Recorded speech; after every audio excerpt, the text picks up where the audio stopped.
Welcome to Transcendent. I'm Rya, and I'm the daughter. And I'm Joe, and I'm the dad. So how are you doing on your New Year's resolution so far? Oh, man, it's the 8th already of January. And, well, to tell you the truth, I haven't done really well on my New Year's resolution, and I'll tell you why. Why is that?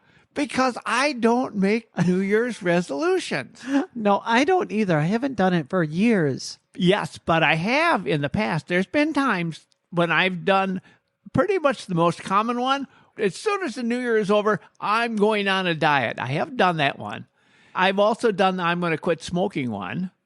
That was a long time ago because I quit smoking in 1979. So that's, I guess I did okay on that one. If you're keeping a New Year's resolution, we hope you're doing well.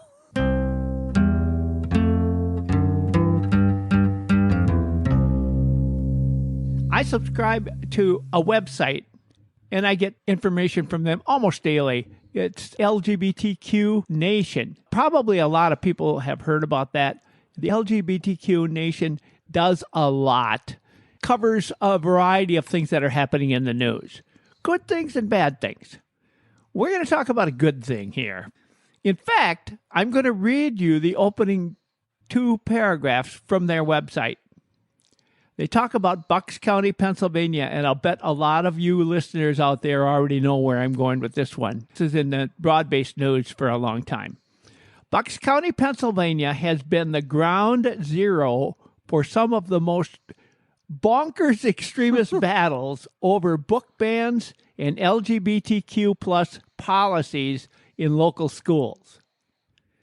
After the voters rejected all the candidates pushed by the right-wing hate group Moms for Liberty and installed a more reasonable school board, it took the new school board members a couple of hours to undo all the hateful policies enacted by the previous board. Many politicians have a trite story to explain why they support the LGBTQ rights. Representative Ro Khanna never needed one. The new board president was sworn into office on a stack of banned books instead of a Bible. And she quickly moved to start the sweeping changes.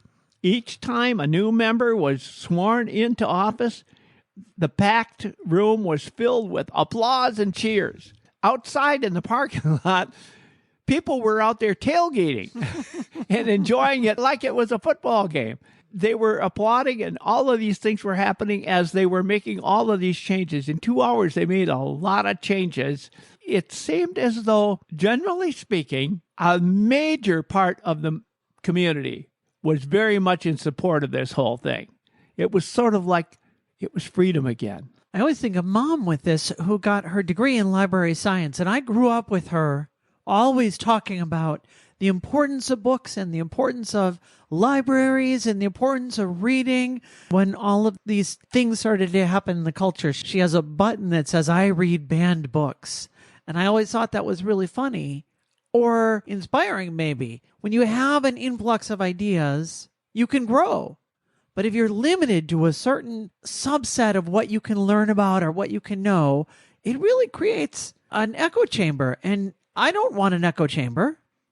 I don't want to be stuck listening, or I don't want my kids stuck thinking that there's only one way.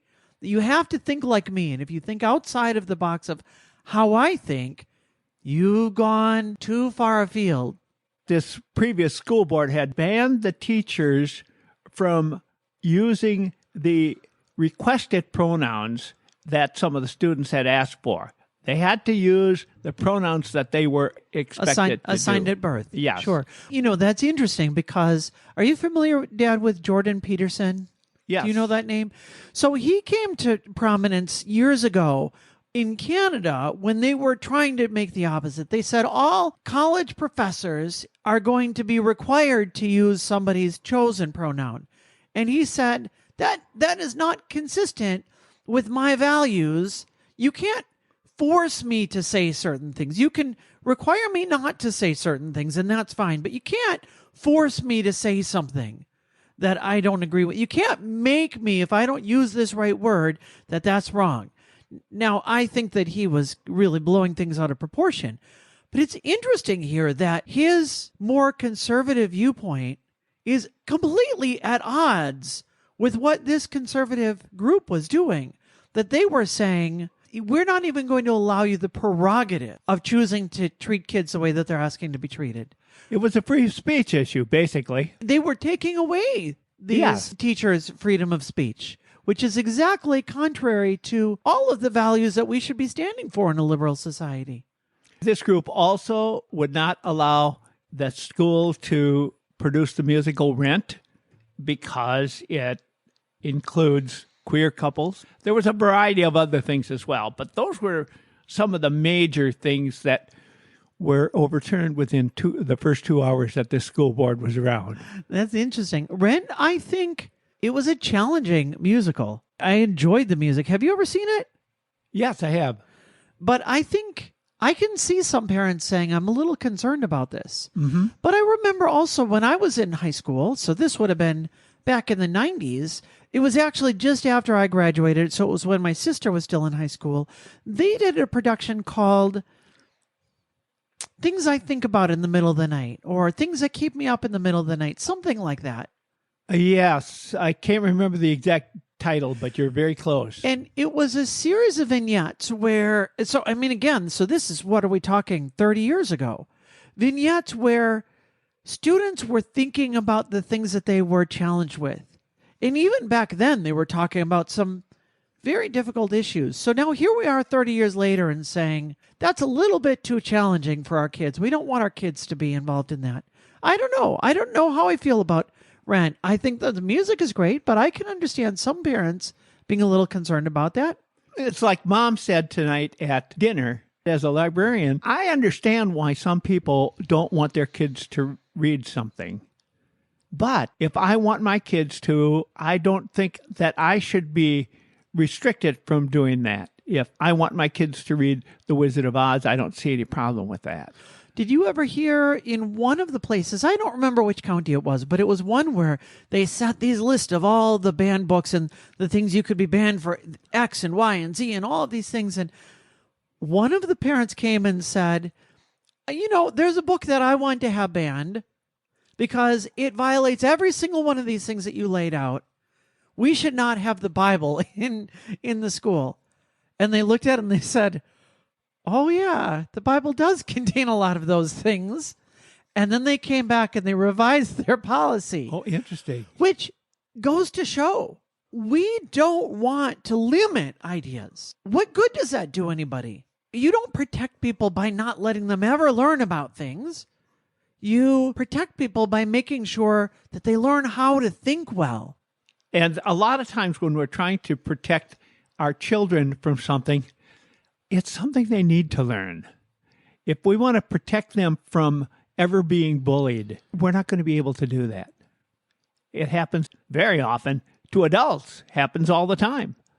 You can't protect yourself from that, and you don't know how to react because everybody's introduced to that sometime in their life. There's a variety of other things like that as well. When the old school board realized they were all voted out and they had a new school board coming in, they had hired a superintendent with no experience. Oh, no. And what could go wrong? Exactly. He was planning on targeting specifically trans students. So they knew that he was going to go. So what did they do? They let him go. They actually asked him to resign. And he resigned. And the former board members gave this guy a $700,000 severance package. Whoa. Well, you can bet that the new school board unanimously voted to challenge that severance package. And so that was another. They were going to do everything they could to make sure that they were on the right track and reward this guy with no experience for all the things he had done. Quite interesting, huh? I'm not very happy with the state of our culture right now and how much division there is, how much my status as a human being is on trial. They're ignoring my personhood in order to make political points. You're a political pawn. It makes me angry because I don't want somebody to vote for a political candidate because they don't understand who trans people are. And so they assume in their mind they saw one YouTube video with one particularly non-passing trans woman who got angry in a store one time. Have you seen this video clip? No, but I think it's the one you talked about She before. was extremely masculine in her presentation, other than the fact that she had long hair. And it was just a recording of her yelling at the person saying, "Don't call me sir, it's ma'am." And just behaving very out of sorts and tipping over displays in the store and just really misbehaving. And you look at this and you think, boy, if that represents trans people, what are these people doing? Yeah. And then that is used to straw man all other transgender people. So if you don't know any transgender people, then all of a sudden it's very easy to turn it into this political talking point. Well, I know what you're talking about, and it's not just something like that. For example, I happen to be a person of faith. There are a lot of people out there that are really doing harm to the entire system because of the things that they do, the things that they say, or the way they react, often violently about something or other. And that doesn't help the situation, and it doesn't help their cause. If you remember when we worked in business together, I always said, militant anything doesn't work in business. Whatever it is. We had a person who ended up being a competitor of ours and went to one of the conventions that we were at, went to the big dinner and got up there introducing himself and was very militant about his issue. And he ended up driving a lot of people over to us, which was a very nice thing to do. It was wonderful. Militant works when you're trying to stir up your base because you can villainize your opponents and say, look at how terrible they are. And the people that agree with you can say, oh, that's right. But you don't bring unity. You don't win people over. No. You don't make things better. It's great for getting people out when you're trying to mobilize votes because, unfortunately, hatred motivates people. That's why Facebook is flooded with things that make you mad because they know that when you're angry about something, you engage more. And then the longer you stay on Facebook, the angrier you get.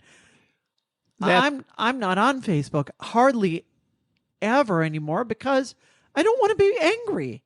Well, the interesting thing is the people that I have been on Facebook with as friends who have been doing that, I just eliminate them. And you have to. Yeah. When you're coming with a positive mindset, you have to eliminate the negativity that's going to bring you into a state of frustration and, oh, look at what those bad guys are doing. Anytime somebody starts saying, look at what those bad people out there are doing, I would say it's worth questioning that story, no matter who it is that you're talking about. Now, there are obviously exceptions to that rule, but in general, if you're talking about a major portion of society, you're talking about what those other people out there are doing. Anytime you start othering people, you are justifying mistreating them or treating them as somewhat less than. And I would always be opposed to that, whether it's somebody that agrees with me or disagrees with me, because we all have our common shared humanity. I'm a volunteer and I'm a member of a board that has good mission. That board regulates the organization. The organization is involved in doing good work. This is a very recent thing for me. One of the employees in that organization was a toxic personality and influenced a few of the other workers in that organization to think that the directions we were taking were wrong. This toxic person spread a lot of misinformation. A couple people on our board bought into that. That surprised me. Not only did it surprise me that they bought into it, but they kind of went on board with the whole idea. When I looked into that issue, I discovered a lot of the information that they were told was wrong. It was falsified. But could I say that to these people? Could I go to them, these people who now bought into this? They went to the other side, so to speak. If I went to them and said, this is wrong, this is the real honest truth, they wouldn't believe me. Even though I researched it and I got the answer that was true from a variety of sources, it would make no difference. I'm not going to change their mind. There have been studies done that have done that. And what the people will find is they'll go to somebody who believes something, and they will provide absolute positive proof why that belief is wrong. And in every single example that they tried, the people would say, well, yeah, but, and go on to something else. They might believe that information was wrong, but it didn't matter. You would never change their mind. It's a little bit like, which is a good example here for you. As you are well aware, I am a recovering alcoholic. I quit drinking October 6, 1979. I guess I was pretty well dedicated to that idea, especially now that it's 2024. But what I learned was a lot of people were trying to get me to quit drinking. It doesn't work. It doesn't work at all. You cannot convince somebody to quit drinking. They have to decide for themselves. It's the only thing that works. Now they can say, "Oh yeah, that's right. I'll do that," for a while. But then they go back to the way they were, because what harm is there in it? Or some other thing. But they will go back to it. The only way they're going to be able to solve that problem, that addiction, is to accept for themselves that that's the answer. So only when they can convince themselves will it work. And that's pretty much true about all addictions.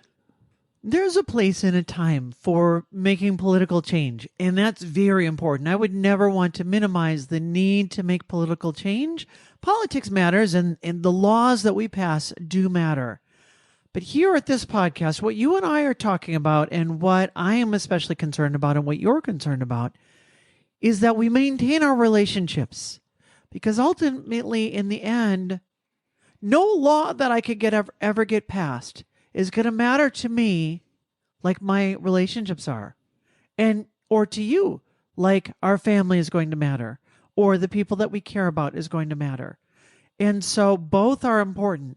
But if we don't learn how to get along with the people that we disagree with, if we turn everything into a political issue and then we insist on fighting the bad guys until we can crush them and tear down their ideas, we're not going to win that person over, and it's not going to produce good relationships. So what do? I'll tell you what we need to do. And we've talked about this in a previous podcast a few months ago. See if you can find common ground.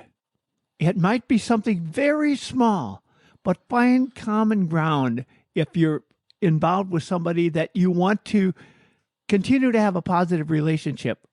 There are some things you can talk about that are common ground. For example, you might be cheering for the same football team. That's a common ground. You may have mutual friends.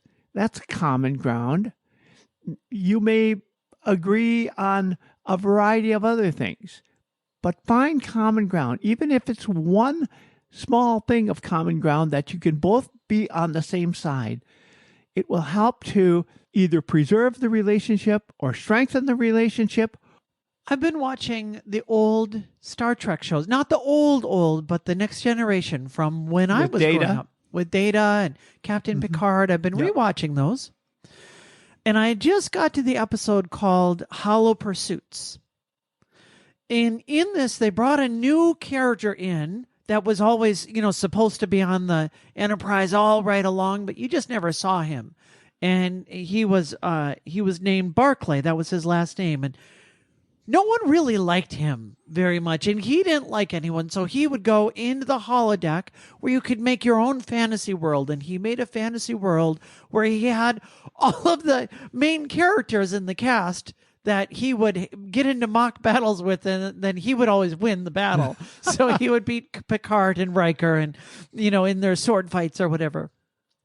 But Geordi, who got along with everyone, you always would see him, and in fact, everyone, the whole point of the show was we're in the future where we've overcome all of these problems and humanity is finally united and things are good. We don't have problems anymore. They wanted to give this idea of a vision of the future where we have everything worked out. But Barclay didn't fit on the staff, and Picard, not really knowing what was going on, said to Geordi, I want you to make it work. Get along with him. And Geordi said, you have no idea how bad this guy is. And they went back and forth. And then even at one point, even Picard found himself disliking this guy. And it was so bad that if you remember Wesley Crusher, the young kid on the ship, he nicknamed this guy Broccoli instead of Barclay. But in the end, as they were all coming together, they had a big problem with the ship where it was going to end up destroying the ship as happens in a standard Star Trek episode. And they had to learn then how to get along with this guy. And Geordi, and then by extension, some of the other crew, recognized that they needed to extend the olive branch to him. Because when he wasn't feeling welcome in places, he was then responding in kind, which then created this vicious cycle where, because he was not welcome, he did things to make himself feel less welcome, which then in turn made people dislike him. And when Geordi actually extended the olive branch and said, hey, I need your input on this thing, and then, of course, as happens in Star Trek episodes, he was the one then that came up with the solution, and then through that, then he learned that he had a place on the team, and the team learned to accept him, and they moved on.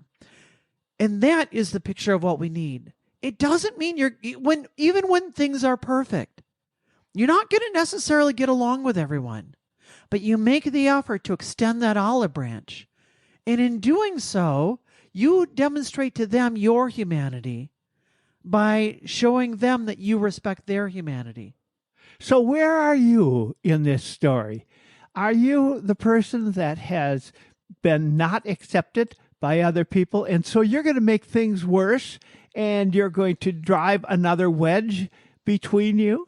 Or are you the person that decides you're going to try to make it work? You're going to help the issue rather than hurt it. That's really the key in this whole situation. So always, in every situation where there's conflicts, ask yourself, where are you? Where are you? Where do you stand in this? What are you trying to do? Are you trying to convince the other person that they're all wrong and you're all right? Are you in the situation where you want to convince the other person that you're never going to be able to get along with them? Or are you in the situation where you're trying to extend an olive branch by beginning to look for common ground? I think that is a much stronger approach. And if it isn't working right now, try it. I think that's the best way to approach cultural conflict. And when we do that, we're going to help to bring peace to the world rather than making things worse and creating more war and more tensions and more people who misunderstand one another. This is a new year, and we're looking for additional people out there to help spread the word. So spread the word. If you know someone that should listen to this podcast, send them a link and let them listen. We'll look forward to hearing from you. If you've done anything great, tell us about it. If it didn't make it work, tell us about it. Either way, it's transcendent@gmail.com. And we'll see you Monday. Oh, yeah.